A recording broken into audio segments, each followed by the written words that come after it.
It's a precarious time indeed to be an Outlaw Rogue, as the sun sets on an expansion that, as far as Outlaw's concerned, unfortunately had more lows than highs, and with that, a final season which was arguably the lowest of those lows, forced into a build in Mythic Plus that depends on a particular Roll the Bones buff being up, and even when it is, dealing damage that is still put to shame by classes that press 2 buttons, plus then being forced into a single target build that's riddled with bugs and sim solo that my 99th percentile passes would barely be purple for other classes. But hey, Midnight's round the corner, where all classes have undergone a comprehensive rework, which means Outlaw's obvious problems that are holding back the spec will be addressed, and they'll tweak the 1 or 2 things that we need to make us great again and not just dumb it down and simplify the complexities of the spec to rep power levels, right? No. While we do seem to have dodged the great pruning of Midnight with pretty much all our buttons intact, when most classes unfortunately didn't, it would appear that we are losing the wildly fun, dopamine-filled, high APM gameplay style that we're used to, with Blizzard using worrying language that heavily insinuates that high APM and complexity in a spec is, in their opinion, a bad thing. So along with all third-party add-ons to help with tracking the spec, we've seen the 2 main talents that define the gameplay loop of the spec thrown in the bin, along with a completely reworked and simplified Roll the Bones. I mean, sure, requiring a specific third-party color-coded weak aura to track the container buff, a buff that isn't even visible in the game, that you can play Candy Crush with Roll the Bones. Yeah, fair enough, it's pretty cringe. Any spec that requires a compulsory third-party add-on to play it is obviously not good for the game. But with Blizzard being as confident as they are about their new native cooldown trackers to act as a replacement for all the third-party ones they're shit-canning, so confident in fact that Blizzard announced the Armageddon on these third-party combat add-ons before said replacements had even been made. You would think that Outlaw's complexity could have possibly been retained, but then again, these native replacements are still being fleshed out and tested as we speak. We are about a month and a half away from release and still don't have nameplates that can actually correctly stack. Yeah, it's almost as if pulling the plug on all third-party combat add-ons that have been carefully handcrafted, fine-tuned and iterated on over the course of 20 years before you've started making your own native replacements and therefore giving yourself mere months to do so to the same standard, was cutting it a bit fine. Who'd have thought? But Outlaw is by no means a special case here. This class simplification seems to be pretty universal across the board as Blizzard goes full-on nuclear with their approachable vision for the game going forward. And despite, as I've said, being pretty much off the hook in terms of losing buttons and not becoming quite as dumbed down as certain specs, we have nevertheless lost a lot of Outlaw's soul. So join me as we cover Outlaw's disappointing second half of the War Within, immediately continuing from where we left off from my last seasonal video. We'll look at where Blizzard listened, where they didn't listen, and where they did listen but got the complete wrong end of the stick. We'll look at the direction Outlaw has gone since then and how it now slots into Midnight with all the other specs with Blizzard's approachable ethos in mind, with the aim of answering the 2 questions that I know you're here for. How does Outlaw Rogue feel and play in Midnight? And will it be the spec or even a spec that you'll want to play a month from now? All will be revealed. So before we dive headfirst into Midnight stuff, which we will cover in meticulous detail, believe me, let's kick it all off with a recap in a little segment I like to call, what cringe shit did Outlaw have to deal with this time? Now, you may remember my Season 2 seasonal video of Outlaw, where I had a couple of gripes with the spec, mainly Killing Spree murdering us, and a lovely little bug involving Trickster's coup de grace. Coup de grace? I think I said coup de grace last time. Like, if you're French, just let me know what it is. And this bug allowed us to press coup de grace twice in succession for a double hit, before getting quickly hotfixed out the game. We'll cover that in a sec. But apart from those 2 issues, at the time of that video, Outlaw was nevertheless feeling the best it had since Season 3 of Dragonflight. However, mere days after uploading that video, the most unbelievable news for Outlaw hit the airwaves in the Rogue Discord, and it actually had been something under our noses the whole time, for perhaps as far back as Dragonflight. Yeah, so Blade Flurry was not hitting its target cap in big packs. You wanna know why? Wait for it. Blade Flurry was attempting to hit dead targets. Let me explain. Outlaw has a target cap of 8 in Mythic Plus. So if you're doing the first room in Cinderbrew Meadery, for example, which is probably one of the best examples that season that helped get the bug discovered in the first place, and I imagine what made the penny finally drop. Obviously, as an Outlaw Rogue, you're not hitting everything. You're hitting 8 targets out of the entire room that's been pulled, and targets are starting to die. Let's say 1 target's dead and the nearest thing to you. The game was still registering that as a target. The 8 targets you were damaging has now dropped to 7 because, as far as the game's concerned, you are damaging 8 targets. It's just one of them's dead on the floor. Your capped AoE has now just gone to 7 targets down from 8. Another ad dies, you're now damaging 6 targets, and so on. I don't know if it exponentially scaled all the way down to 1 to you're just doing single target. Perhaps not, I think we would have realised it a lot sooner if it had. But pretty fucking diabolical nonetheless. This is our only source of AoE, right? And it, of course, had a knock-on on other talents such as Precise Cuts, a talent that does more damage the more targets you are under the target cap. The talent was essentially doing nothing. This all was paired with a second bug, where Grand Melee, one of our Roll the Bones buffs, wasn't applying applying to blade flurries that were already up. You had to refresh blade flurry for that effect to take place, which was obviously not intended. Obviously not a big deal if you're playing death maneuvers, but still an annoying bug nonetheless. It shouldn't have been there. So luckily, with certain members in the Rogue Discord having certain connections with Wowhead writers, a Wowhead article managed to get written up and sent out pretty quickly to let Blizzard know ASAP that our AoE wasn't working. And the issue got nipped in the bud relatively quickly, but unfortunately the damage to our reputation had already been done, with other players that already considered Outlaw a meme spec, or ones that didn't know but had now read this, were avoiding us like the plague, and getting into a Mythic Plus key was harder now than it was before, to the point where I'd apply for keys and get whispers like this. Yeah, I'm not even joking, this is a real whisper I got applying for a key. Your spec is cooked. By the way, did you know? So at this point, with Season 3 approaching, we needed something pretty fucking substantial to get us in everyone's good books again. And as Season 3 approached, it became apparent that Blizz was actually listening. Killing Spree had been finally reworked into a channeled gunslinging ability where pressing it was no longer a game of Russian roulette, which happens to be a way of reworking Killing Spree that I actually personally floated on this channel back in April. Just give them flintlocks. They can just bang their way across the boss. I don't know, man. And that trickster bug I mentioned earlier, where we could press it twice in a row for a double hit, giving us a nice chunk of damage, but more importantly a nice chunk of CDR, was also announced to be making a comeback as a 4-set. Yeah, perhaps the most troll way they could have done it. I mean, come on Blizz, I know we said we wanted it back, but not like that. Do you know what it's like? Imagine you order a steak and chips from a restaurant, right? And before they bring it over to you, you see them scrape all the chips off the plate, at which point you probably would just get up and leave because that is really weird behaviour, but just stick with me on this one. So you tell the waitstaff, what the fuck, give me my chips. So they apologise, take it back to the kitchen, and then soon return with the plate, but only this time without the steak, and now it's just a mountain of chips instead. I don't know if that was the best analogy, I just really like steak and chips.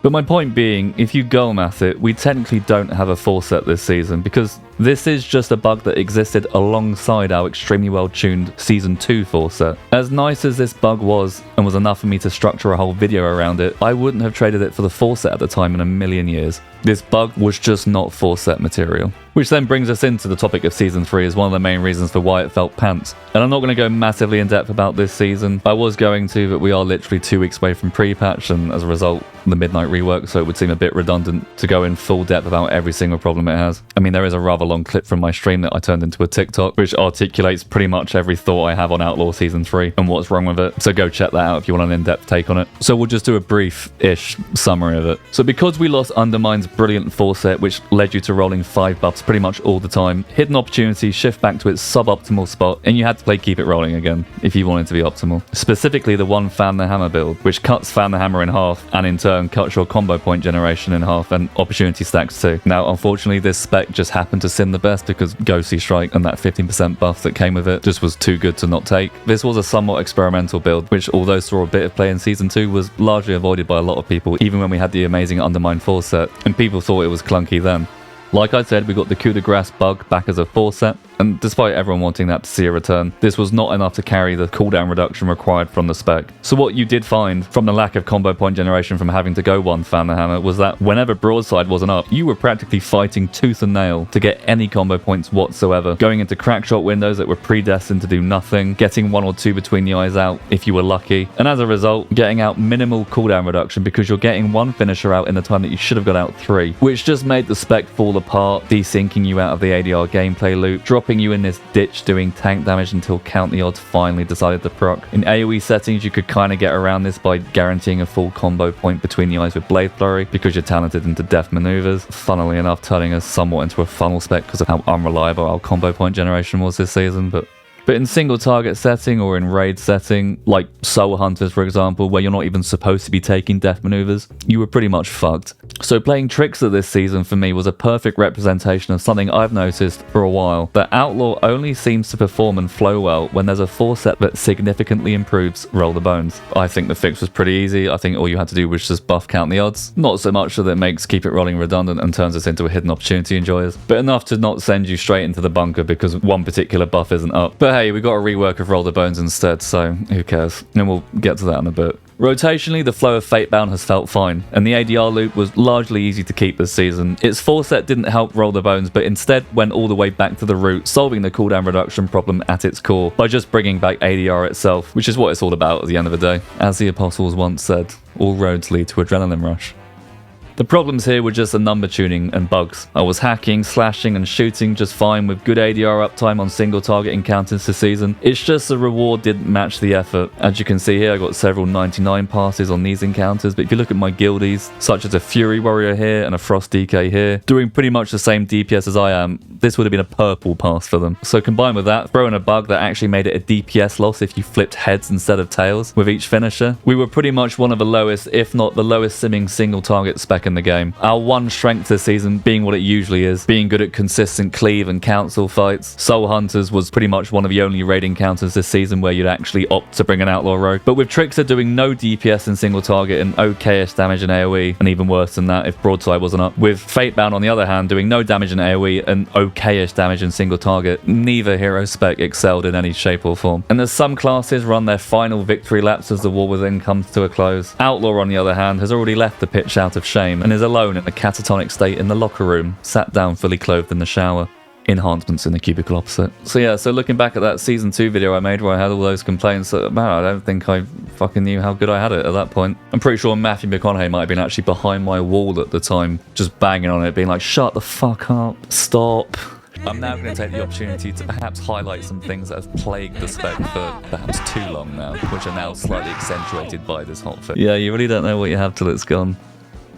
Which brings us on to Midnight, and boy, do we have a lot to talk about. So, like every other class, Outlaw has been hugely simplified, but not in the way that other specs have. In terms of number of buttons and losing things to press, we are off the hook majorly. As you can see here from this table of classes that Bellular and his team put together, we have only lost one singular button to press, which pales in comparison to Fire Mage, for example, that looks like it will play like a Season of Discovery Mage come Midnight. The button we lost is Ghostly Strike, and in all fairness, it's not that much of a loss. Because for a lot of Outlaw Rogues, it won't even count as losing a button, because a lot just macro it into certain abilities and forget about it, because to be honest, that's what it was. An ability off the GCD that realistically was just an annoying way of maintaining a 15% damage buff on your target. There were scenarios such as to add phases in Raid or Mythic Plus in general where macroing it in would sometimes end up with you blowing it on an ad that's about to die and then you wouldn't have it back up for the boss or the next pack. But to be honest, realistically, you could just macro it into finishes and you'd be fine. I really couldn't care less that this has gone. Not to mention the talent node for it is the reason we had to go one Fan the Hammer this season. So yeah, adios you bastard. So you might be thinking, well, Fieldy, that's great news. We only lost one button, and for the most part, it wasn't really a button at all. We've escaped the pruning, and it's smooth sailing. Yeah, no, I'm afraid not. Gonna level with you right now, and we'll go into detail why. A Midnight Outlaw Rogue is really slow and really dull. Let's look at why. So we may not have lost buttons, but we have lost the two main talents that have made Outlaw, Outlaw, and the fundamental talents that made the ADR chain loop Surrender to Madness style gameplay that we were blessed with back in Dragonflight. Yep, Crackshot is gone. The talent that enabled us to hit Vanish, enter subterfuge windows, fishing for Ace Procs and spamming between the eyes, which has probably been one of the most addictive rotational loops I've encountered in 20 years of playing this game. And unfortunately, I seem to have inadvertently predicted its removal in a stream a few months back. Midnight Alpha's around the corner, so hopefully the Apex talents will sort some things out. We might even be moving away from Crackshot playstyle going forward. Had to go and jinx it, didn't I? However, there is a silver lining to this. Ace Procs now additionally reset the cooldown of between the eyes, basically doing what Crackshot did anyway, which now allows us to chain between the eyes at any point and not having to press Vanish to enter that state and manually begin that minigame, so to speak. Annoyingly, the combo point refund has been nerfed, perhaps due to it now being able to happen at any time, plus also from our new Apex talent Gravedigger, which we'll cover shortly. It's gone from refunding 5 combo points with a single point allocation, to now in Midnight needing 2 whole points to bring it up to a lower 4 combo points. A measly 2 combo points if you only allocate it 1 point, which annoyingly seems to be the play at the moment with certain early builds that are circulating. So following up with an immediate between the eyes after the Ace Proc, which is what made this talent so enjoyable to begin with, is now not optimal. And I'm sorry, but having to press a builder after an Ace Proc is just diabolical. This needs to be made 1 node and refund 5 points again. But regardless, this change to Ace Procs will be a relief to the many people that dislike the fact that Vanish was essentially an offensive ability, because Vanish in Midnight is now solely a defensive again, not being affected by Restless Blades. I mean, there might be a chance that pressing Vanish for a free ambush might be optimal, I don't know, we'll see. But Crackshot's departure isn't the reason for the slowness, and the reason for that is the removal of Underhanded Upper Hand. Now, this was the talent that went hand in hand, get it? With our passive Restless Blades to create our rotation, the minigame that is Outlaw. So the more vanishes you cast, the longer AR is up. The longer AR is up, the more finishes you're getting out. The more finishes you're getting out, the faster damage is back to keep AR up. And so the cycle continues. Everything feeds into one another. So the removal of this means several things. Firstly, Blade Flurry's uptime is no longer frozen from ADR. And in AoE settings will need to be constantly refreshed to do literally any AoE, which ordinarily wouldn't be a huge deal on big packs, and we're spec'd into death maneuvers anyway like we are on live, but on 2 targets or 3 target cleave, where even with death maneuvers talented, you just wouldn't bother pressing it, but will now have to because ADR isn't keeping the duration locked, doesn't feel great. And the need to constantly refresh it is worrying from an energy standpoint too, because from testing out Outlaw on the beta and realizing the energy problems it has right now, without an abundance of haste and even with Thistle Tea talented, I could envision scenarios where all Thistle Tea charges are used, you're having to wait for energy before you can even reactivate it to get back to then doing your rotation, or even worse, not having had enough energy to get enough finishes out for Restless Blades to bring Blade Flurry back off of cooldown in the time it takes for your last one to fall off, worryingly venturing into BFA territory where Blade Flurry didn't have 100% uptime, which would feel terrible. But at least back then it was semi-acceptable because we weren't target capped. But in the current state of WoW, a game that has evolved to breed a culture of chasing a meta comprised of classes who can hit an ungodly number on details as we pull the whole fucking room, grip 30 ads and blast the living shit out of them, playing a class that at certain points will be inevitably locked into single target until it gets enough energy or cooldown reduction back to activate its AoE again, will be a complete death sentence for the spec, an absolute slap in the face to anyone who decides to play it, who will no doubt spend most of midnight doing laps in Silvermoon all night waiting for a single Mythic Plus invite. Meanwhile, BM hunters and rep pallers are pressing 2 buttons to blow up ad packs with enough force to make Chernobyl look like a chihuahua's fart.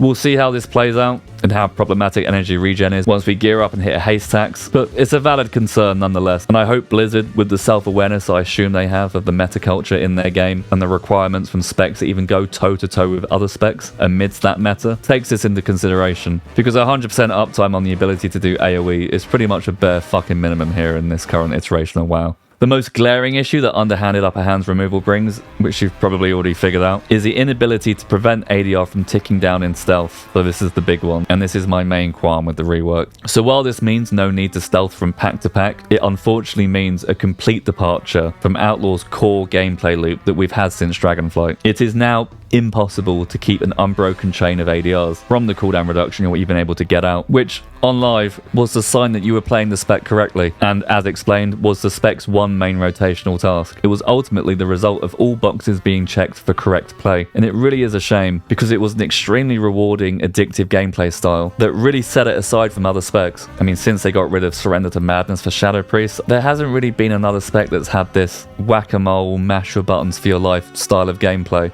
And despite there being a lot of footage of me online complaining about this iteration of Outlaw, the bare bones of it was just such a genius design, and even though there have been certain tweaks that have needed to be made throughout seasons to bring it back to the glory days of Season 3 of Dragonflight, it's a gameplay style that I've loved, and I'm really sad to see it go.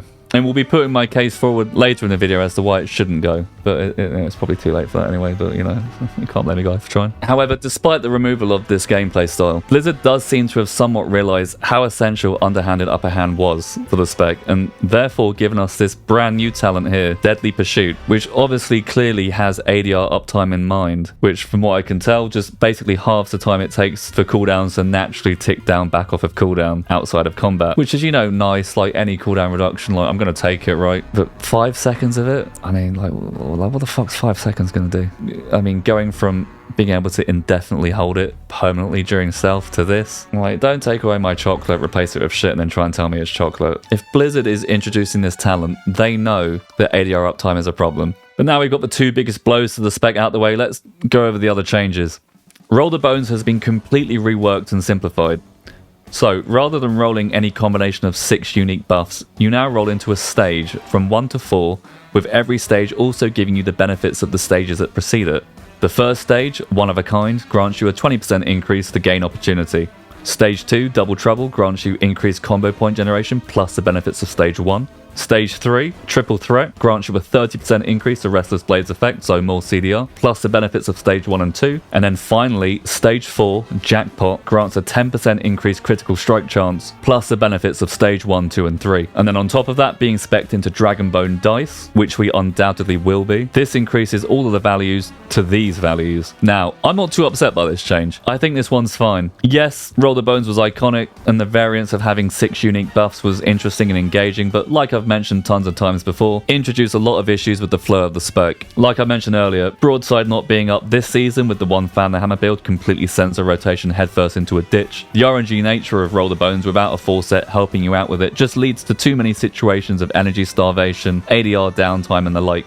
Like I said earlier, I don't think it's a coincidence that the 2 best performing seasons of Crackshot Outlaw both had 4 sets that helped Roll the Bones. So introducing a new Roll the Bones with stages, with fewer variants of buffs available to collect, adds a bit more stability to the ability. So yeah, W. However, something I have noticed already is that this new iteration of Roll the Bones seems to now reduce the value of Keep It Rolling. Because currently on live servers, you'll have, let's say, 3 Roll the Bones buffs up. One of them's Broadside. You'll hit Keep It Rolling and extend them. They'll be put ahead of the container buff, as you can see here shown in yellow, which means they won't be lost when re-rolled. So you immediately roll again to try and fill in the blank buffs. Depending on RNG or if loaded dice is up, you'll fill in some of these blanks. Or worst case scenario, you'll just refresh the ones already ahead of the container buff and still just be on 3 buffs. But safe in the knowledge that over the next few seconds, Count the Odds will kick in as bad luck protection and start filling in those blanks. And before long, you will be up to 6 buffs. Keep It Rolling having just given you that leg up or head start to get there, allowing you to quickly lock in buffs and build up from there. This won't be the case with the new Roll the Bones, because they're stages with no equivalent of Count the Odds to buff them. They are stages you are locked into. So let's say you've rolled a Triple Threat, a Stage 3, and you hit Keep It Rolling and extend that. You're now locked into that for a whole minute. You're not going to passively improve that to a Jackpot, a Stage 4, over that minute. You've settled for 3 and locked yourself into that for a whole minute. You've doubled the time until it's possible to get anything better, when it's entirely possible that had you just re-rolled instead of extending, you would have rolled a Jackpot and extended that instead. Basically, there's no way to claw your way up from a 3 to a 4, when old Roll the Bones basically did work like that. And I guess in this case, all you're missing out on is just increased crit chance, but spec'd into Dragonbone Dice, that's quite a lot of crit you're choosing to pass over by locking yourself into a Triple Threat.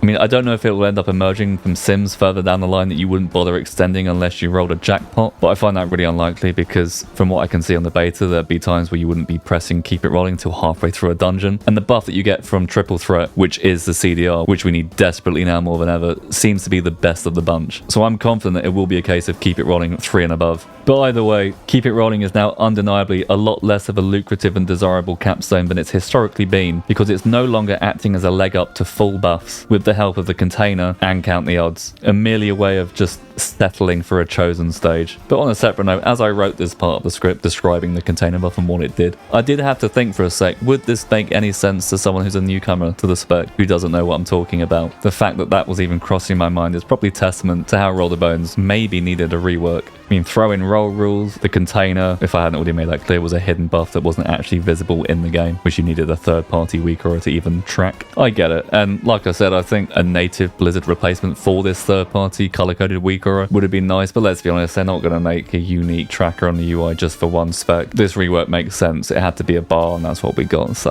that's fine. So next up, brand new to Midnight, our Apex talents. 3 separate nodes just shoehorned in over to the left of the class tree, but exciting nonetheless. Our one's called Gravedigger. The first node is a chance for double stacks now between the eyes damage buff, which I should probably mention now is now a stacking damage buff, changed from the static buff we just had to maintain in the War Within. The second node is a passive strike after each 5 combo point or higher dispatch, and the last node being a chance to hide a bullet up your sleeve with each dispatch, and upon hiding 6 of these, causing your next between the eyes to send them, essentially giving you a full 6 combo point Ace Proc. So this final one's kind of cool, but it is really at its core just a harder hitting Ace Proc with the combo point refund we got in the War Within. It's just a War Within Ace Proc, but which is fine. I love Ace Procs, so give me as many as possible. So it is being currently debated on the Rogue Discord whether or not this final node of our Apex talent is even worth it. But if the last node of our Apex talent does end up being worth it, and I hope it is, I would like to see the chance increase perhaps, so it happens a little more often. Because let's be honest, at least for me, between the eyes is the most satisfying button to press as Outlaw. Well, I should probably mention they have also given us a nice little tumbleweed effect whenever we press it now, which is cool, but it's a bit confusing. Am I a pirate or am I now a cowboy? I don't know. I'll tell you what, McConaughey in the back of my wall was going to enjoy that one.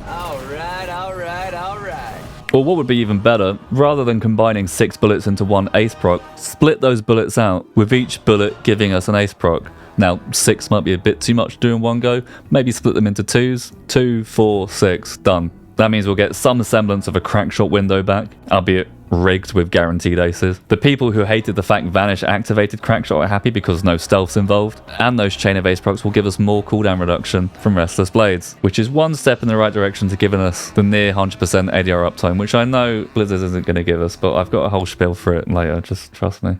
So let's go over the talent tree as a whole here. We'll start with the hero talents, because that's probably a big one to cover straight off the bat. So all hero talent trees got an extra side down the tree here. As you can see, another column for all hero talent trees. So firstly with Fatebound. So Hand of Fate, still the first one here. Buff from 14% from 10%. We have the additional damage increase from double heads, buff from 2% to 6%. I think mainly the same here, but there's a few changes here and there. Double Jeopardy's been renamed to Rush to the Inevitable. It's removed the stealth component and now gives energy. Delivered Doom now does something different. It doesn't increase tails rolls in single target. It's just flat damage to dispatch in between the eyes. Edge Case seems to have swapped places with Fate Intertwined, and Fate Intertwined's changed from cosmic damage to just now flat blade throw damage. This last capstone here that used to be Fateful Ending, where you flip the same coin face 7 times in a row for 7% agility.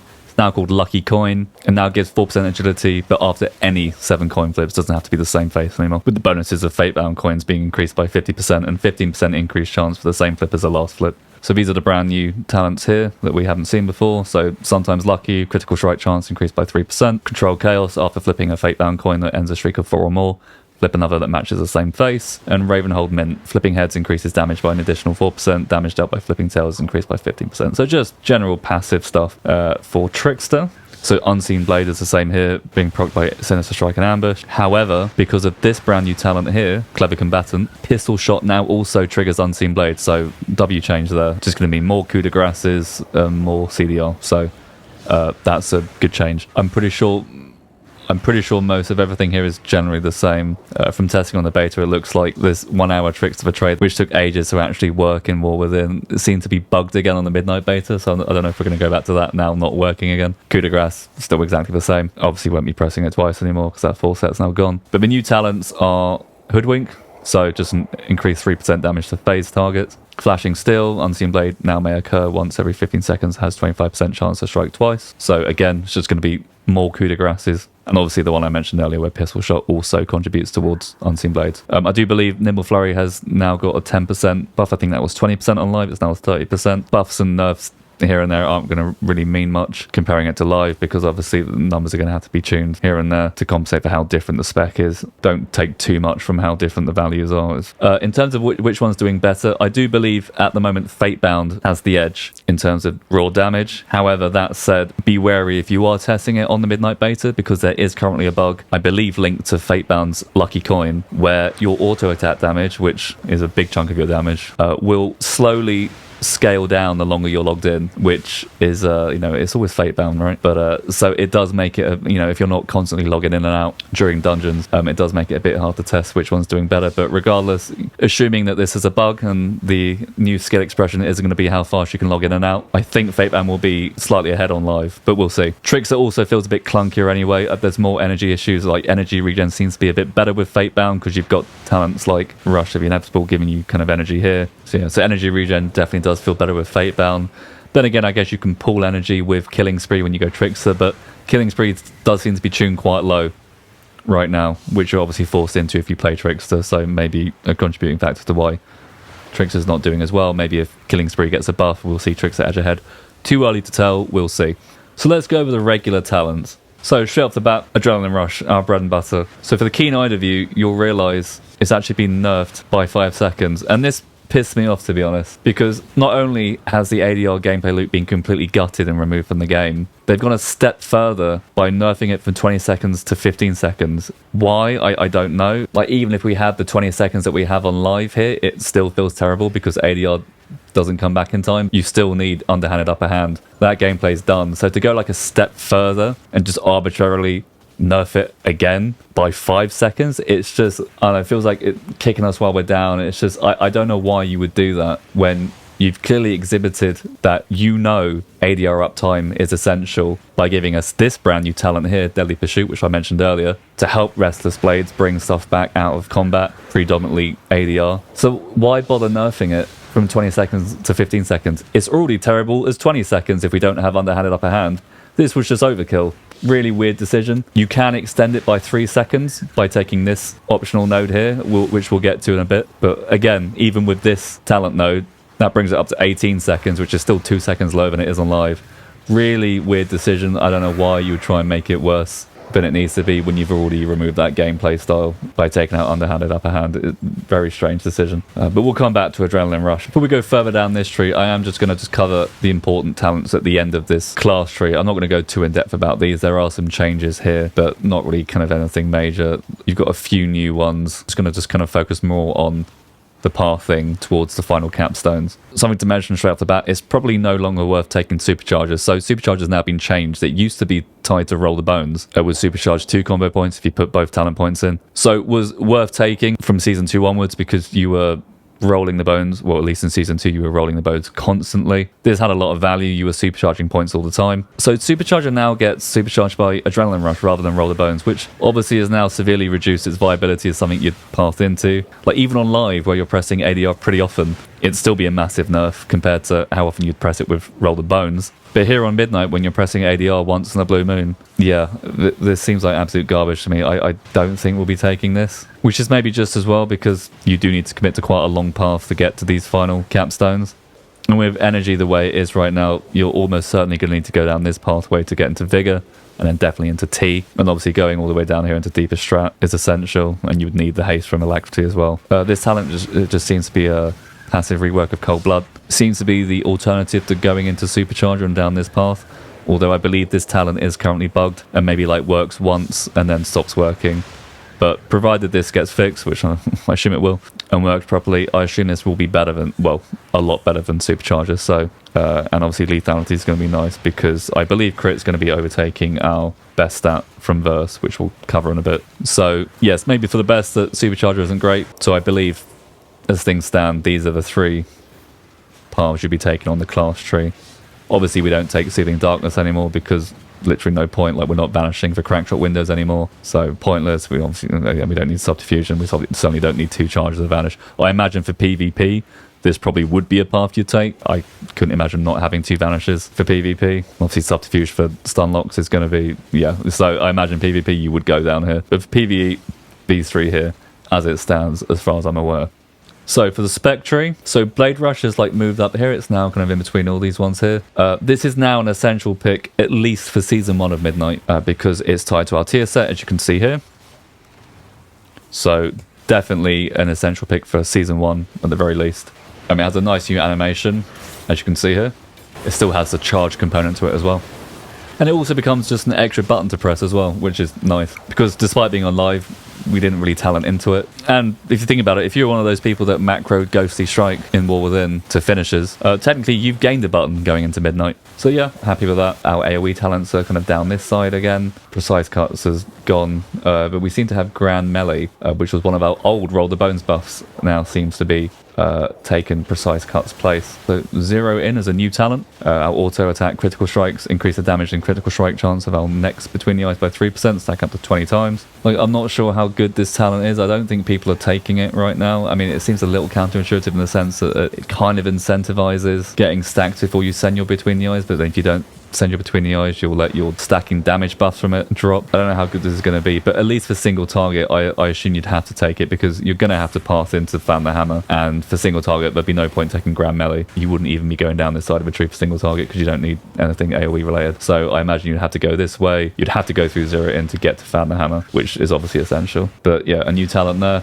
But I assume may synergize well with this, which is another talent that people aren't taking right now. This is a talent we did have on live. I think it was somewhere else. I think it's actually been nerfed. I think it was 4 on live, but I guess that's been tuned to how different the playstyle is now, even though we are pressing between the eyes less. I don't know. Maybe this will synergize well together. as well with Gravedigger, like as I've shown you already. Like these 3 talents here seem to kind of all synergize together to give you a huge hitting between the eyes. So I guess the 6 bullets that you send on your Gravedigger combined from the stacks of this talent, combined with it doing 3 times more damage than normal. Yeah, maybe with some tuning, at least for single target, these talents will be viable, and then maybe also in AoE as well, depending on what we have to play around with. Well, I should probably mention here, if you're playing Trickster, which I've just switched to here, you would need to take Killing Spree. So a lot of people have actually been taking away Gravedigger to put that talent into Killing Spree. But seeing as Fatebound is doing better, let's just put it back into Fatebound, and we can go out of Killing Spree and just put it back into Gravedigger for now. In place of Count the Odds, we now have a new talent node to help out Adrenaline Rush, which makes sense as its astronomically lower downtime in Midnight is going to need to be propped up by something. However, like I said, one of the nodes is like a measly 3 seconds to ADR, which is still 2 seconds behind what ADR is on live, which also has Underhanded Upper Hand to pause the duration. So this node really is like kind of not the helping hand we needed here. I mean, I guess your ADR uptime probably goes from 30% to like 32%. It's not like it's bringing you over any sort of tangible break point where it becomes possible to chain ADR. Or chaining Keep It Rolling. The other node is Menacing Rush, which just makes it the base 15 seconds, but just gives you a flat 15% damage buff to ADR. So arguably contingent on sims that come out, I feel like Menacing Rush will be the gameplay here, because I feel like this duration is just not enough to make it meaningful. The 3 seconds is not going to outweigh the 15% flat damage. Well, I'm no mathematician, but I think 15 seconds with a 15% damage buff is going to be better than 18 seconds with no damage buff. We'll see. But what annoys me with this optional talent node here is because I feel like this would have been the perfect opportunity to please both parties here. Both people like me who want the ADR chaining gameplay back, and then on the other hand, the people that didn't like that don't want to develop carpal tunnel syndrome, which is fair enough, that don't mind ADR dropping off. And I feel like this could have been achieved by tuning this node here to increase it by a certain number of seconds that would allow me, people that want to play the chaining ADR game, and allow me to do that and chain ADRs and carry on that kind of gameplay. But then also have this node here available for people that don't want to do that. And then instead of this being buffed by 15%, make it a number that brings it close to this node, but maybe just under. A bit like how Hidden Opportunity seems a bit lower than Keep It Rolling, but it's easier to play. And then newcomers to the spec, or people that just don't want to develop carpal tunnel, can play this node, let ADR drop off, but they've got the damage buff to bring them just a tad under the damage that they could be doing if they played the ADR chaining minigame. And in that way, you please both parties. Tryhards like me get to carry on playing fast-paced Outlaw, and newcomers that don't want to engage in that, and that's fair, don't have to. I mean, obviously, in isolation, this would have to be boosted by a massive amount of time for that to be viable, so I feel like this should be tuned where it's just a few more seconds, and then the additional CDR comes from other sources, and there's plenty of ways you could do that, and I'm going to go over that later, because if you didn't do that, this would then have to be a massive number to keep up with that, and then this would essentially just turn this into Outlaw having a huge burst window, and then even players that want to play this would have to take this in certain raid encounters just for the damage profile. So obviously there'd have to be some CDR from other sources, not to make this an insanely high number and then in turn turn this node into an almost subtlety burst window. But I think it could have been achieved. I think this would have been the perfect opportunity to introduce the option. Do you want to play the ADR chain game, or do you want to have an ADR that drops off but it does more damage in that small window? I mean, I don't know. Let me know what you think on that one, but I think that was a missed opportunity. However, all this said about ADR, we do actually have a classic rogue ability, usually synonymous with subtlety, becoming one of our final capstones, to reset not only the cooldown of ADR, but Between the Eyes, Blade Rush, and Killing Spree too. So we do have a way of chaining ADR in Midnight, but only the one time, and like in the ugliest, clunkiest of ways. It just completely makes Restless Blades, which should be the system working in tandem with ADR, completely redundant. So if I press prep right away after hitting my first ADR on pull, I have it right there immediately to press after this first ADR falls off. But all the cooldown reduction I'm getting from doing my finishes quickly because of the ADR that's already up, it's all for nothing. It's not working to bring me back up to, say, 2 charges, if that's what I had. We'll get to that. The ability is off cooldown the moment my first one starts. All my hard-earned cooldown reduction is wasted, and therefore the moment I finally press my second ADR to chain it, we're back to square one again. Prep is on cooldown for probably the rest of the fight, because it's unaffected by Restless Blades. None of the work I did during those ADRs goes into sustaining the consecutive ones. You blow your load at the start and that's it.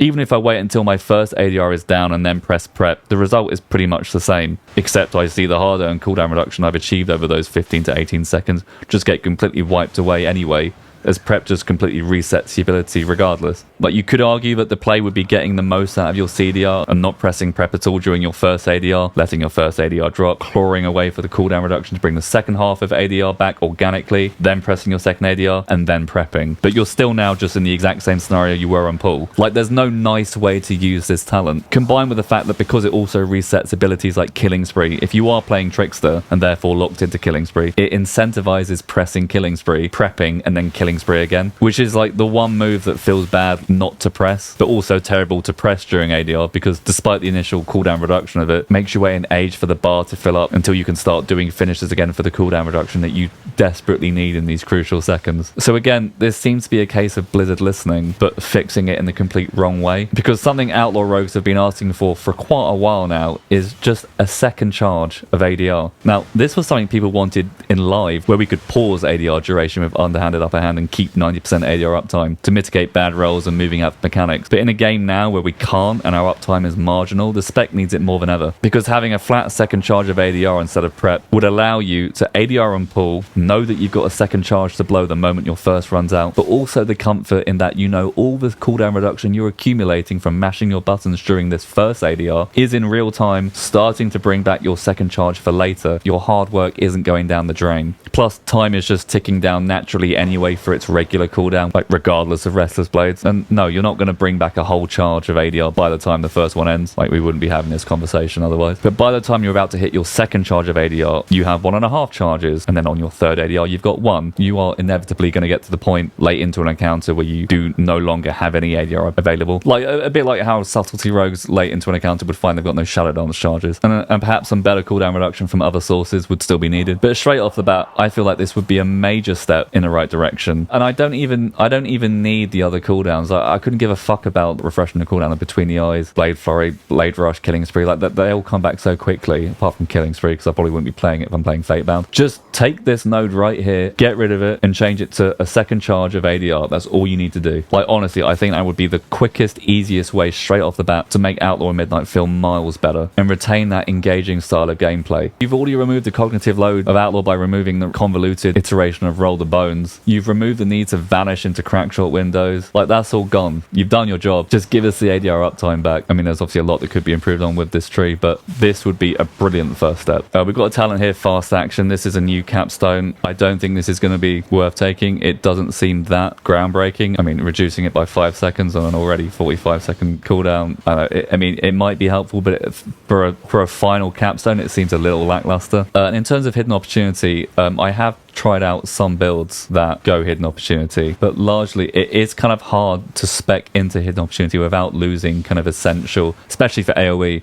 losing essential talents on this side. I mean, I guess for single target, hidden opportunity might be more viable, because obviously we won't need this, and then you could kind of go into here and go down there, but obviously we still need Fan the Hammer. So yeah, but now I need something for, I guess maybe we take away Gravedigger, we go into there. But yeah, you're still kind of fighting for talents. There'd be no point taking hidden opportunity without Audacity. That would just be stupid. Like, so, and from what I've seen, I did try out some builds with hidden opportunity. The energy regen doesn't seem very good either. So if you are a hidden opportunity enjoyer and you like pressing ambush, I'm not sure how that's going to play out, but we'll see. I don't know if you'd be able to do a crazy one Fan the Hammer, keep it rolling hidden opportunity build. Like who knows at this point, but we'll see. Killing Spree is the same as it has been since the rework in Season 3.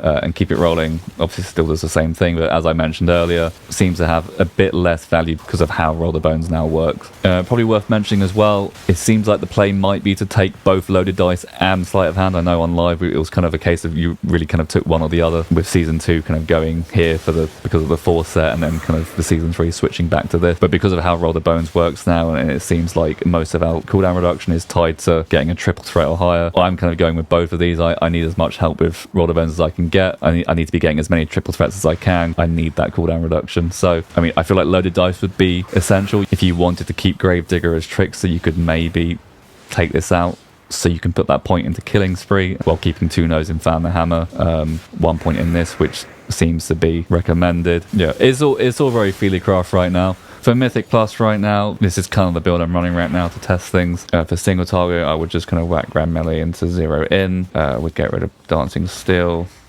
then put 1 more into Summarily Dispatched. and this would be the single target build that I'll be running. And then if you wanted to play Trickster, you just have to find 1 point from here and put it into killing spree. So I mean, I would probably recommend for single target maybe take 1 out of here if you wanted to go Trickster, and for AoE you'd maybe take it out of Gravedigger. I also did try a 1 Thunder Hammer build, trading 1 point from here for a killing spree, but that didn't really work very well.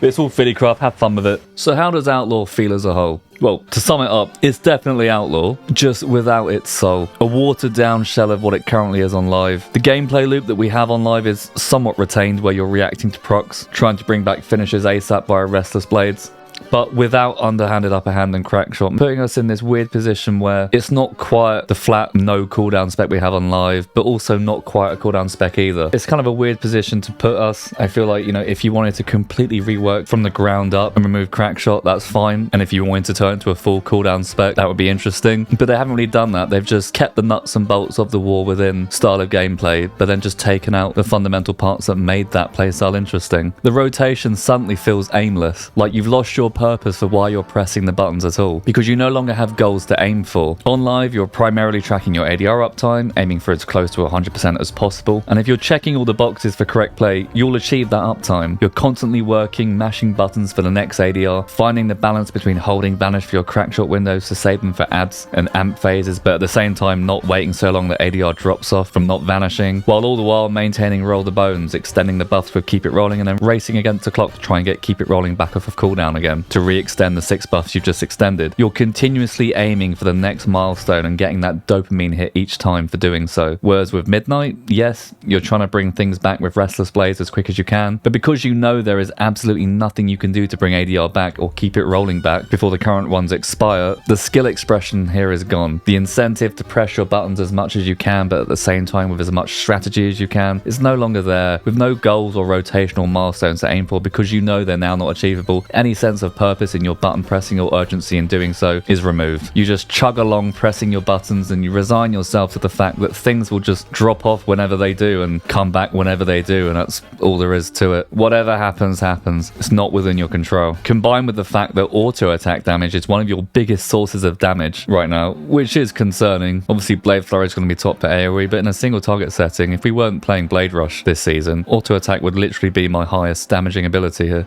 And I know you're probably thinking, why are you complaining about damage? It's free damage. And yes, damage is nice, but I want the bulk of my damage to be coming from things I'm doing. I want it to be a result of my actions, not just my presence. With most of my damage coming from just being there, from auto attacks, on an already watered down Outlaw experience that can't express any skill as it is, now also largely being on rails. It kind of just reminds me of that Russian commercial pilot who had his kids in the cockpit with him and then sat them in the captain's seat and had them steer, giving them the illusion of flying the plane, when in reality it was just an autopilot. It's just in this situation Blizzard is the dad pilot and I'm the kid, while Blizzard feeds me a load of free auto attack damage. You're like, wow, look at you go, look how much damage you're doing. Yeah, it feels like, just like the kid, I'm not actually flying the plane, although he soon did, crashing and killing everyone on board. But you get my point. And playing this disappointingly aimless iteration of Outlaw on the Midnight beta just gave me deja vu, because it reminds me of an experience I very recently had. So recently, when Legion Remix dropped, I of course made an Outlaw Rogue. Now, as a Rogue main, I hadn't leveled a Rogue from scratch on retail since Wrath, so certainly hadn't ever leveled an Outlaw Rogue from scratch. I didn't do one on Mop Remix either. So it was my first experience playing an Outlaw Rogue from a low level with no talent points. And as I was leveling it with no talents and slowly accumulating them, it really struck me how many talent points you take for granted as max level to make the spec work. And this is somewhat the case for all specs leveling, but Outlaw in particular, how incomplete the gameplay loop is until you eventually accumulate every individual part of the tree to bring it all together. And I remember the dopamine from finally collecting each important talent along the way, starting with Between the Eyes. But then I eventually get ADR and it's like, right, now we're gaming, but obviously I've got nothing to hold it, so it keeps falling off. So I keep grinding and then I get Fan the Hammer. Right, now I'm generating combo points. And slowly, level by level, my leveling experience and the dungeons I'm doing are slowly beginning to feel more and more like Outlaw on live. However, right up until you finally hit level 80, the spec is horribly incomplete and unintuitive because the main minigame that makes Outlaw work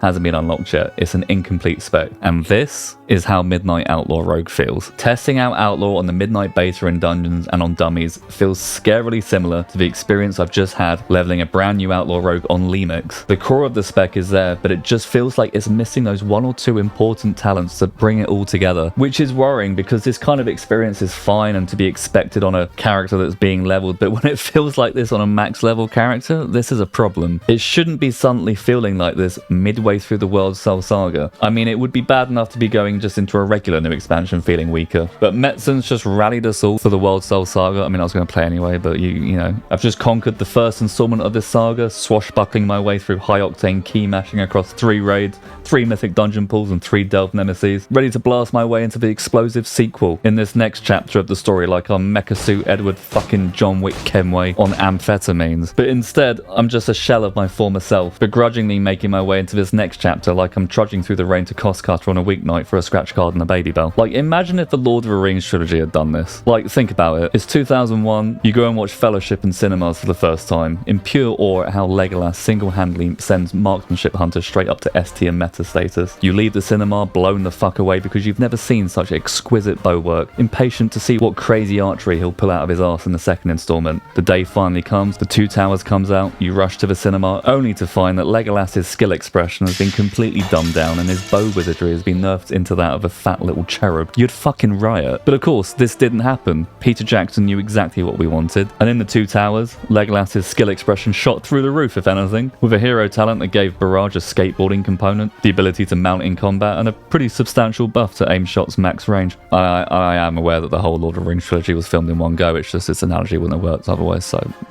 shut up.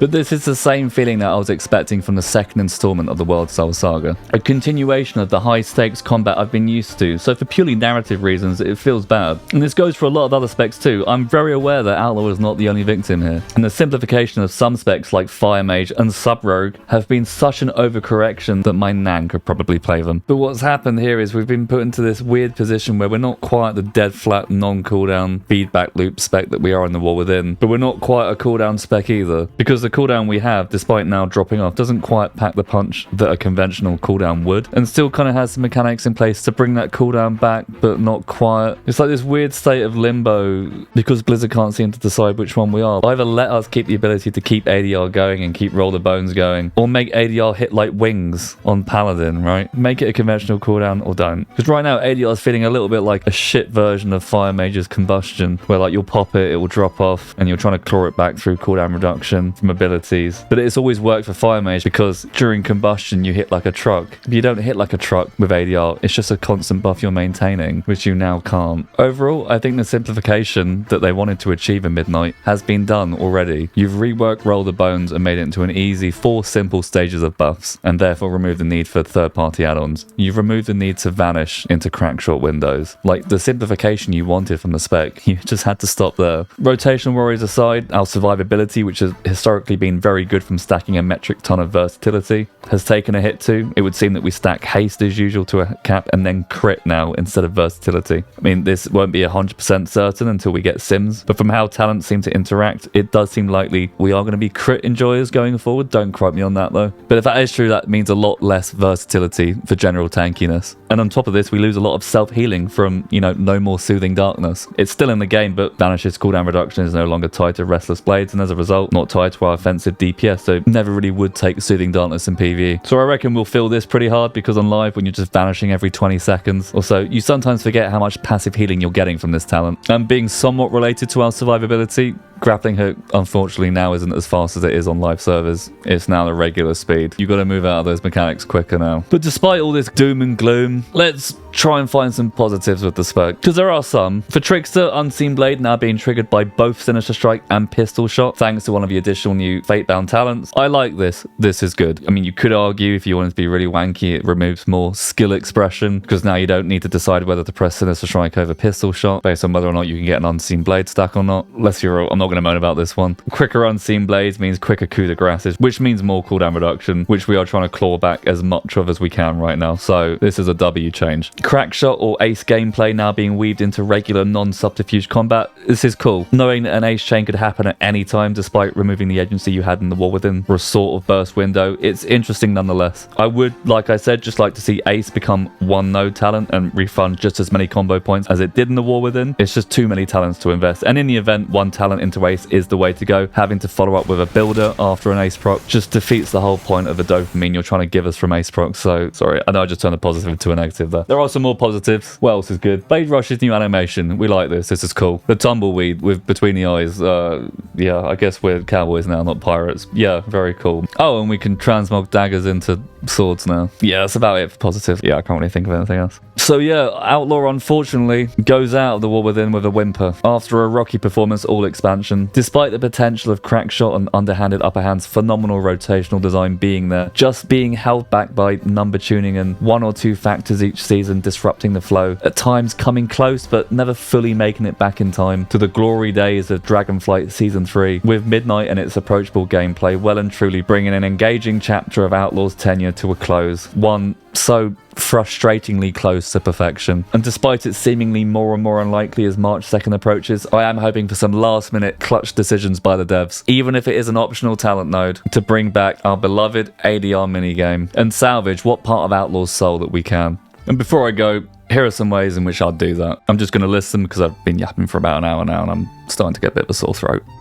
That about wraps it up for Outlaw for now. I know that was a long one. There was a lot to cover. Props for making it this far. I know that my long-winded analogies took up half the time as well as half the budget. It's £2,000 that cost. But if you did like my shit jokes and this was somewhat informative, or if you're a long-term Outlaw Rogue yourself, vindicated by the fact that you are not the only one lamenting the state of our spec that we both love and hate, like, sub, come and join the squad. It really does help out the channel in these early stages. And if this video gets enough traction, maybe someone from Blizzard will see it and decide to do nothing about it. Or catch me on Twitch playing live, doing quite a few WoW related things on stream right now, finishing up Lemix, making the most of Crackshot gameplay while I still can, and then testing Rogue and other classes on the Midnight Beta. Oh, and doing a bit of player housing as well. I'm in the process of constructing Chateau Crackshot, so if any of those activities tickle your fancy, come hang out. But I would love to know what your thoughts on it are too. Are you someone who's played Outlaw for quite a while, who's just as disappointed as I am? Or were you on the brink of developing Carpal Tunnel and you're glad about the changes? Are you someone that was always tentative about trying Outlaw because of how demanding it was, and now finally, because of a simplification, willing to give it a go? Or maybe the other way round. Whoever you are, whatever it is, let me know down in the comments, because your vision for Outlaw may be completely different to mine, and that's fine. I'd love to hear. But remember now, it is just a game after all, so let's keep it civil. But thank you for watching. I hope you had a very happy new year and a lovely festive period. It's going to be full steam ahead for 2026, so come along for the ride. But until next time, guys, take care.